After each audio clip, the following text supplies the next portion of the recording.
നമസ്തേ, എല്ലാവർക്കും സ്വാഗതം. അടുത്തത് എന്താണ് നമ്മൾ ഇന്ന് നമ്മൾ പറയാൻ പോകുന്നത് ഹനുമാൻ വൃക്ഷക്കൊമ്പിൽ ഇരുന്നു കൊണ്ട് സീതയെ കണ്ടതേ ഉള്ളൂ. സീതയുമായിട്ടുള്ള ഒരു സംവാദവും സംസാരവും ഒന്നും ഉണ്ടായിട്ടില്ല. സന്ധ്യാസമയത്താണ് അവിടെ എത്തിയത്.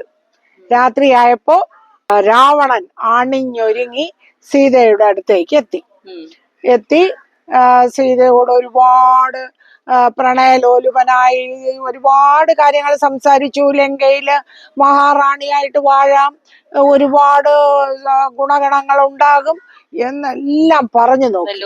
പ്രലോഭനങ്ങൾ ഒരുപാട് കൊടുത്തു നോക്കി. പക്ഷെ സീത അതിലൊന്നും വഴങ്ങിയില്ല. അപ്പം സീതയെ ഭീഷണിപ്പെടുത്താൻ തുടങ്ങി. ദണ്ഡോപായങ്ങൾ ഭീഷണിപ്പെടുത്താൻ തുടങ്ങി. എന്നിട്ടും സീത കുലുങ്ങിയില്ല.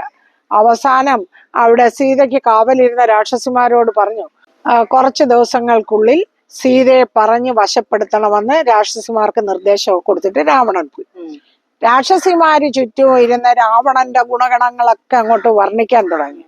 ഇതൊന്നും കേട്ടിട്ട് സീതയ്ക്ക് യാതൊരു മാറ്റവും ഉണ്ടായില്ല. അവസാനം അവരൊക്കെ തളർന്ന് അവിടെ തന്നെ കിടന്ന് ഉറങ്ങി. ആ സമയത്ത് വിഭീഷണൻ എന്ന് പറഞ്ഞാൽ ഭയങ്കര വിഷ്ണു ഭക്തനാണ്. അദ്ദേഹത്തിന്റെ ഭാര്യ സരമ ഭയങ്കര ലക്ഷ്മി ഭക്തയാണ്. അപ്പൊ വിഭീഷണന്റെ മകളായ ത്രിജട അവിടെ വന്ന് സീതാദേവിയെ സാന്ത്വനപ്പെടുത്തി സമാധാനിപ്പിച്ചിരുത്തിയിട്ട് പോയി. അപ്പൊ ത്രിജടയും പോയി കഴിഞ്ഞ ഉടനെ തന്നെ ഹനുമാൻ വൃക്ഷത്തിന്റെ മുകളിലിരുന്നതൊക്കെ കാണുകയാണ്. അപ്പൊ സീത എന്ത് ചെയ്തു? സീത ആത്മകഥം പോലെ ആണെങ്കിൽ ഉറച്ചു തന്നെ തൻ്റെ ബാല്യകാലം, യൗവനം, പിന്നെ ശ്രീരാമനുമായിട്ടുള്ള വിവാഹം, പിന്നെ അയോധ്യയിൽ പോയത്, അവിടുന്ന് വനവാസത്തിന് പോയത്, ഇതെല്ലാം ഇങ്ങനെ പറഞ്ഞുകൊണ്ടിരുന്നു. അങ്ങനെ വനവാസത്തിന് വന്നതും രാവണൻ തന്നെ തട്ടിക്കൊണ്ട് വന്നതും വരെ പറഞ്ഞു കഴിഞ്ഞപ്പോൾ ബാക്കി ഭാഗമെല്ലാം മരത്തിന്റെ മുകളിൽ നിന്ന് അശരീരി പോലെ ഹനുമാൻ പറഞ്ഞു തുടങ്ങി. അപ്പൊ ഇതാരാണെന്ന് പറഞ്ഞ് ഭഗവാൻ സീതാദേവി മുകളിലേക്ക് നോക്കിയപ്പോൾ വൃക്ഷത്തിൽ നിന്ന് ഹനുമാൻ ചാടി താഴെ ഇറങ്ങി. ഹനുമാൻ താഴെ ഇറങ്ങി സീതയെ താണു വണങ്ങി ശ്രീരാമൻ കൊടുത്തുവിട്ട മുദ്രമോതിരം സീതാദേവിയുടെ കാൽക്കൽ വെച്ചു. ആ മുദ്രമോതിരം കണ്ട ഉടനെ തന്നെ സീതാദേവി അത് കൈകൊണ്ടെടുത്തു. എടുത്തപ്പോഴത്തേക്ക് പുള്ളിക്കാരിയുടെ കൈകൾ വിറച്ചു, ദേഹമെല്ലാം രോമാഞ്ചപുളകിതമായി, കണ്ണിൽ നിന്ന് കണ്ണുനീര് പാഞ്ഞു. ഹനുമാൻ സംഗതികളെല്ലാം പറഞ്ഞു കേൾപ്പിച്ചു. ഞങ്ങളിങ്ങനെ പിന്നെ സമുദ്രതീരത്ത് വന്നിട്ടുണ്ട്. ദേവി പറഞ്ഞാൽ ഇപ്പൊ തന്നെ ഞാൻ ദേവിയെ എടുത്ത് തോളിലിരുത്തി ശ്രീരാമന്റെ അടുത്ത് കൊണ്ടുവരില്ല. അതല്ലെങ്കിൽ ഞങ്ങള് രാവണനുമായിട്ട് യുദ്ധം ചെയ്ത് തോൽപ്പിച്ച് ദേവിയുമായിട്ട് തിരിച്ചു പോകാം. അങ്ങനെ സമാധാനപ്പെടുത്തി. അപ്പോ സുഗ്രീവന്റെ അല്ല, ഹനുമാന്റെ ശക്തിയിൽ അത്ര ഒരു സംതൃപ്തി തോന്നിയില്ല സീതാദേവിക്ക്. ഉടൻ തന്നെ അത് ഹനുമാന് മനസ്സിലായി. ഹനുമാൻ ഭയങ്കര വലിയ ശരീരമായിട്ട്, ഹനുമാന്റെ കൈകാലുകൾ വലിയ മഹാവൃക്ഷങ്ങൾ, രോമങ്ങളെല്ലാം ചെറിയ ചെറിയ വൃക്ഷങ്ങളായിട്ട്, വലിയ ഗുഹയായിട്ട്, എന്നിട്ട് ഭയങ്കരമായ ഒരു അട്ടഹാസം ഉണ്ടാക്കി. ഈ അട്ടഹാസം ഉണ്ടാക്കിയപ്പോഴത്തേക്ക് ലങ്കാവാസികളെല്ലാം ഉണർന്നു. അപ്പോ സീതയ്ക്ക് ഹനുമാനിൽ വിശ്വാസമായി. അങ്ങനെ ഹനുമാൻ പറഞ്ഞു, ഞാൻ ഇവിടേക്ക് ഒന്ന് കണ്ടിട്ട് വരട്ടെ എന്ന് പറഞ്ഞ് സീതാദേവിയുടെ അനുവാദത്തോടു കൂടി അവിടെ പോയി. രാവണനെ ഒന്ന് നേരി കാണണമല്ലോ, ഇവിടെ വരെ വന്നതല്ലേ. അങ്ങനെ പോയിട്ട് ആദ്യം ചെയ്തത് എന്താണെന്ന് വെച്ചാല് അവിടുത്തെ ഉദ്യാനത്തിനകത്തോട്ട് കയറി എല്ലാം നമുക്കറിയാമല്ലോ, വാനരൻ എന്ന് പറഞ്ഞാൽ തന്നെ എന്ത് കണ്ടാലും പിച്ചിപ്പറിച്ച് വാനരന്റെ കയ്യിലെ പൂമാല എന്നൊക്കെ പറയും അല്ലേ, എല്ലാം വലിച്ചു പറിച്ച് ആകെ നാശനഷ്ടങ്ങൾ ഉണ്ടാക്കി. അപ്പൊ കുറെ രാക്ഷസന്മാര് വന്ന് അവന്മാരെ എല്ലാം അങ്ങോട്ട് കൊന്നു. അവന്മാരൊക്കെ തല്ലി ചതച്ച് അങ്ങോട്ട് കൊന്നു തുടങ്ങി. അപ്പൊ എന്ത് ചെയ്തു? ഇന്ദ്രജിത്ത് വന്നു, രാവണന്റെ പുത്രനായ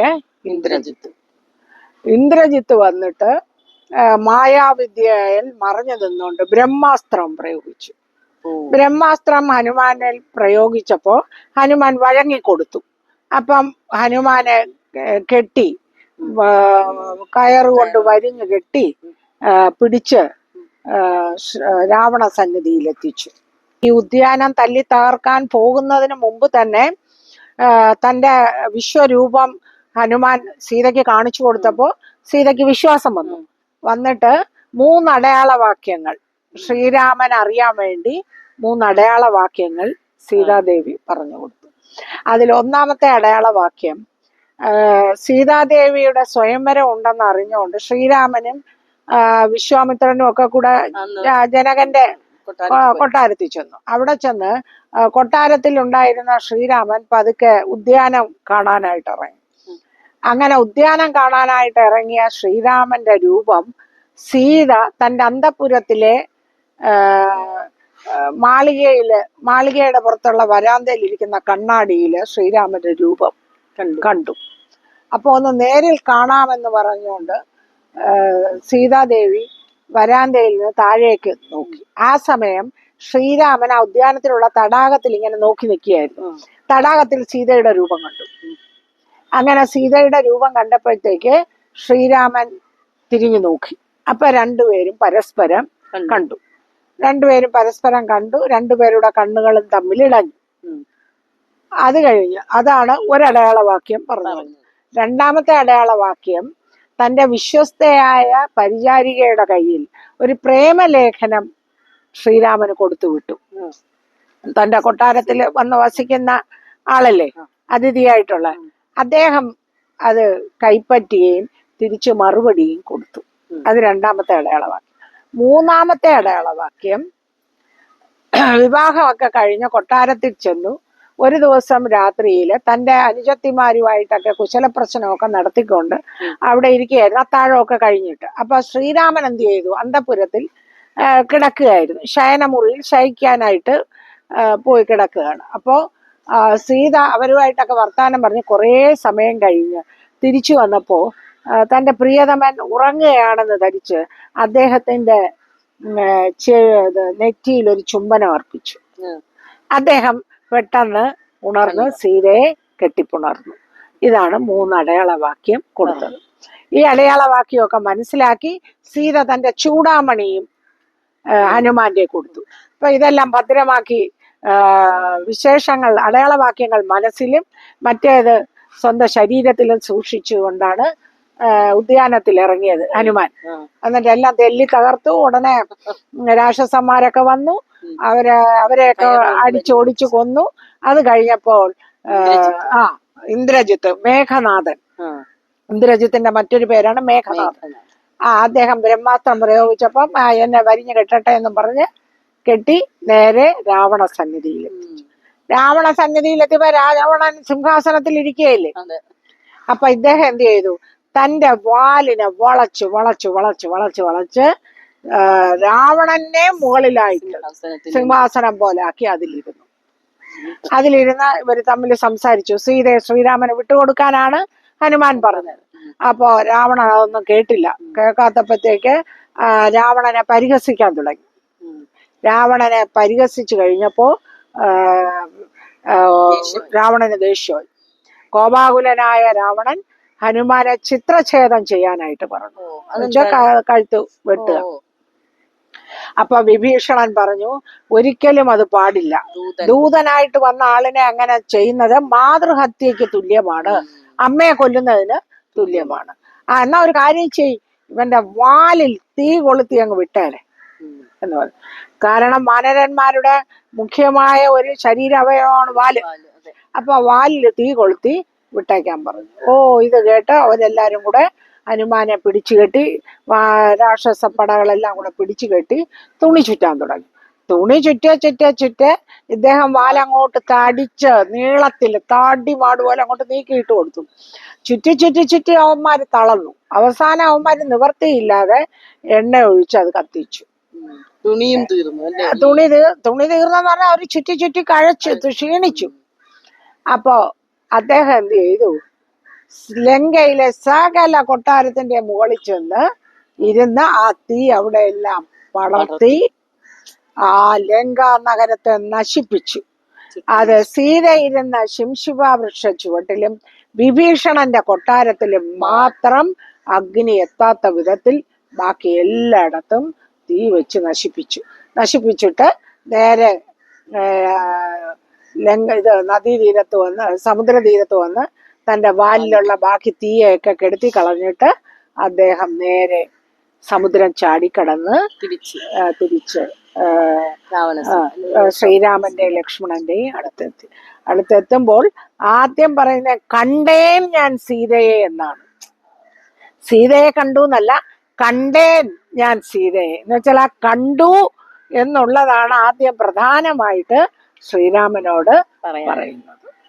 സീതയെ കണ്ടേൻ എന്ന് പറയുന്നത് ശ്രീരാമന് ഭയങ്കര സന്തോഷമായി. ഈ ചൂടാമണി കൊണ്ടുവന്ന് അദ്ദേഹത്തിന്റെ അടുത്ത് കൊടുത്തിട്ട് അടയാളവാക്യങ്ങളും പറഞ്ഞു. അപ്പൊ അടുത്ത അനന്തര നടപടികൾ എന്തൊക്കെ വേണമെന്നുള്ളതിനെ പറ്റി അവര് ആലോചിക്കാൻ തുടങ്ങി. അപ്പോ അത് അടുത്ത അനന്തര നടപടികൾ അടുത്ത എപ്പിസോഡിലേക്ക്.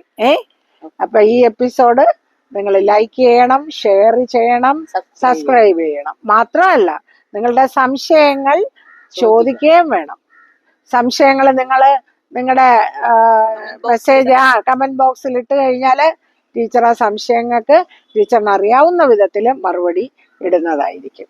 പിന്നെ അടുത്ത ഫ്രണ്ട്സിനെല്ലാം എല്ലാവർക്കും അയച്ചു കൊടുക്കണം. കാരണം ഈ കഥ ഇത്രയും വിശദമായി ഒരു പക്ഷേ പഠിപ്പിച്ചുകൊണ്ടിരിക്കുന്ന ടീച്ചർമാർക്ക് ക്ലാസ്സിൽ പറയാൻ പറ്റില്ല. കഥ പറയാൻ തന്നെ എത്രയോ സമയം പോകും. അപ്പൊ പാഠഭാഗം തീരില്ല.